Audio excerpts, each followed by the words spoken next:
पहली बार शुरू हुआ राजनीतिक सफर। कौन है ये लोग? अचानक बुलाकर थमा दिया टिकट। क्यों बने मोदी, राहुल, ममता या लालू के चहेते? जानिए विनोद शुक्ला के साथ। नमस्कार, मैं हूं विनोद कुमार शुक्ला। आप देख रहे हैं आई ऑफ ट्रुथ।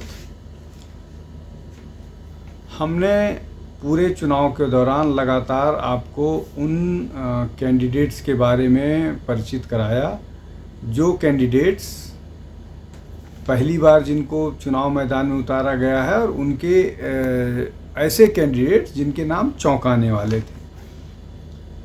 चुनाव का आखिरी फेज़ बचा हुआ है और 57 सीटों पर और मतदान होने हैं। 1 तारीख को, आने वाले शनिवार को 57 सीटों पर और मतदान होंगे और ये 8 प्रदेशों में हैं, जिनमें उत्तर प्रदेश में सबसे ज़्यादा, उत्तर प्रदेश और पंजाब में सबसे ज़्यादा 13 सीटों पर मतदान होना है।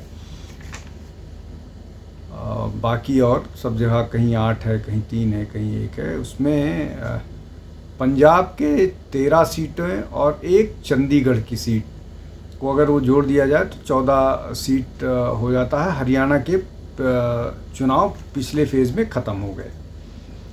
अब चंडीगढ़ में इस बार भाजपा ने संजय टंडन को चुनावी मैदान में उतारा है।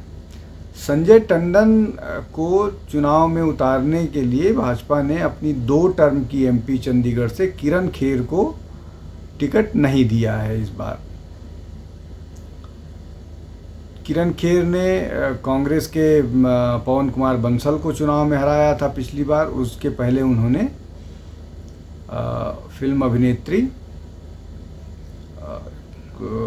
खुद हैं, आम आदमी पार्टी ने एक फिल्म अभिनेत्री को चुनाव मैदान में उतारा था, उनको चुनाव हराया था।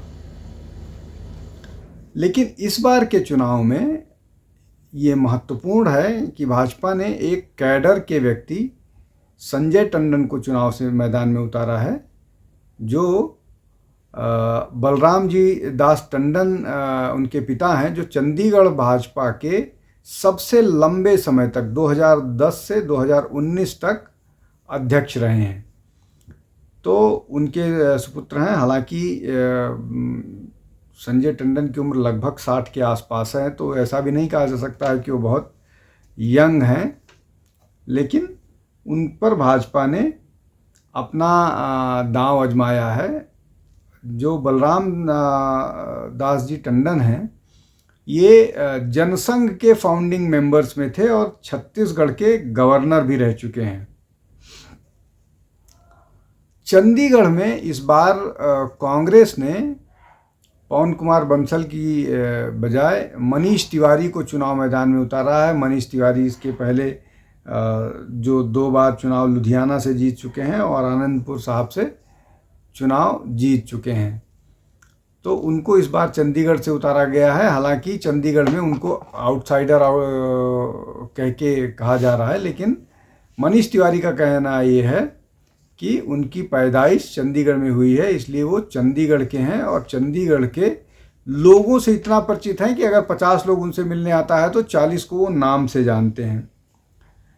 और इम्पॉर्टेंट बात यह है कि यहाँ पर आम आदमी पार्टी और कांग्रेस का अलायंस है। वहाँ आम आदमी पार्टी ने इस बार नहीं अपना कोई कैंडिडेट खड़ा किया है, तो और आम आदमी पार्टी और कांग्रेस ने एक ज्वाइंट कैंपेन स्ट्रैटजी बनाई है, जिसमें कांग्रेस, आम आदमी पार्टी के दिल्ली के सांसद जरनैल सिंह और आम आदमी पार्टी के लोकल जो क्षमा कीजिएगा एमएलए जो हैं, सांसद नहीं, जरनैल सिंह एमएलए जो हैं दिल्ली से, वो और बाकी और जो लोग दिल्ली वहाँ लोकल एमएलए, इन सब को मिला करके एक स्ट्रैटजी बनी है जो चुनाव के प्रबंधन की जिम्मेदारी है। और इन सब ने मिलकर के एक कॉन्फ्रेंस भी किया था कि चुनाव वो कैसे लड़ रहे हैं। लेकिन अगर पिछले 2 चुनाव की बात करें तो आम आदमी पार्टी एक चुनाव बुरी तरह से हारी थी, दूसरा पवन कुमार बंसल चुनाव से हारी थी। हालांकि त्रिकोणीय मुकाबला था। इस त्रिकोणीय मुकाबले में इस बार इन INDI अलायंस और भाजपा का चंडीगढ़ की सीट पर सीधा मुकाबला है। और महत्वपूर्ण बात यह है कि चंडीगढ़ में अभी आम आदमी पार्टी का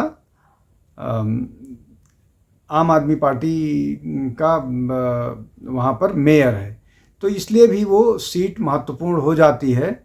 वहाँ पर उनका मेयर है, दोनों मिल के साथ चुनाव लड़ रहे हैं। हालांकि शिरोमणि अकाली दल मेयरियल इलेक्शन में बीजेपी के साथ थी और शिरोमणि अकाली दल का कोई कैंडिडेट वहाँ से नहीं है, इसलिए ऐसा माना जा रहा है कि शिरोमणि अकाली दल का समर्थन जैसी स्थिति भाजपा को चंडीगढ़ की सीट पर है। चंडीगढ़ चूँकि यूनियन टेरिटरी है, इसलिए भी वो महत्वपूर्ण है।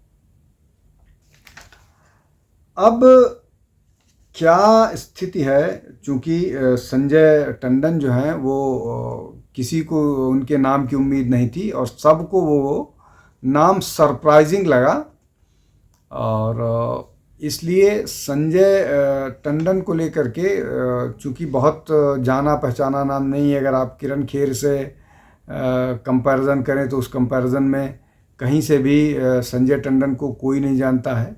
संगठन के तौर पर जरूर उनको जाना जाता है, उनके पिताजी के कारण जाना जाता है, क्योंकि उनके पिताजी लंबे समय से जनसंघ से जुड़े रहे हैं और भाजपा से जुड़े रहे हैं। बाद में उनको गवर्नर के पद पर भी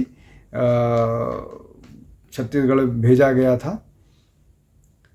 तो अगर 2019 और 2014 की बात करें तो अबकी का चुनाव बहुत महत्वपूर्ण हो जाता है, और उन परिस्थितियों में जब कि बीजेपी का कोई ऐसा चेहरा या ऐसा नाम नहीं है जिसको जो बहुत अपने आप में पॉपुलर है। कैडर के आदमी हैं संजय टंडन, और संगठन से के आदमी हैं, लेकिन उनकी पॉपुलैरिटी उस तरह की नहीं है जिस तरह की पॉपुलैरिटी किरण खेर की हुआ करती थी। पवन कुमार बंसल तो मंत्री भी रह चुके हैं, तो वो भी एक बड़ा नाम था। तो इस तरह से अगर आप देखें तो ये जो नाम है, सरप्राइजिंग नाम है। हम इस जो कार्यक्रम आपके सामने लेके आते हैं, इसमें हम उन्हीं सरप्राइजिंग नामों की चर्चा करते हैं जो सबको चौंकाया है, जिन्होंने न केवल पार्टी के लोगों को बल्कि विपक्ष के लोगों को। अब जैसे एक चुनाव में किरण खेर के खिलाफ फिल्म कलाकार मिस इंडिया जो हैं वो गुलपनांग रही हैं, तो वो भी एक बड़ी टक्कर थी, जहाँ पर गुलपनांग ने चुनाव तो हार गई थी, लेकिन वो दूसरे नंबर पर थी। वहाँ उस चुनाव में कांग्रेस तीसरे नंबर पर चली गई थी। लेकिन 2019 के चुनाव में जो आम आदमी पार्टी का कैंडिडेट था वो तीसरे नंबर पर चला गया था, और जो कांग्रेस का कैंडिडेट था वो दूसरे नंबर पर था। तो ये जो कैंडिडेट जिसको उतारा गया है, ये सरप्राइजिंग नाम है और ये महत्वपूर्ण है। आने वाले समय में देखते हैं कि किस तरह से चुनाव लड़ती है दोनों सरकारें, दोनों पार्टियां। ये तो आने वाला समय बताएगा। हम कल फिर किसी एक नाम के साथ हाजिर होंगे।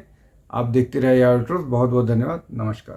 हमारे चैनल आई ऑफ ट्रुथ को सब्सक्राइब कीजिए YouTube पर, इसे फॉलो कीजिए Facebook पर, Instagram पर, Twitter पर और Google पर। हमारे चैनल के बारे में फीडबैक देने के लिए हमें मेल कीजिए ioftruth.6@gmail.com पर।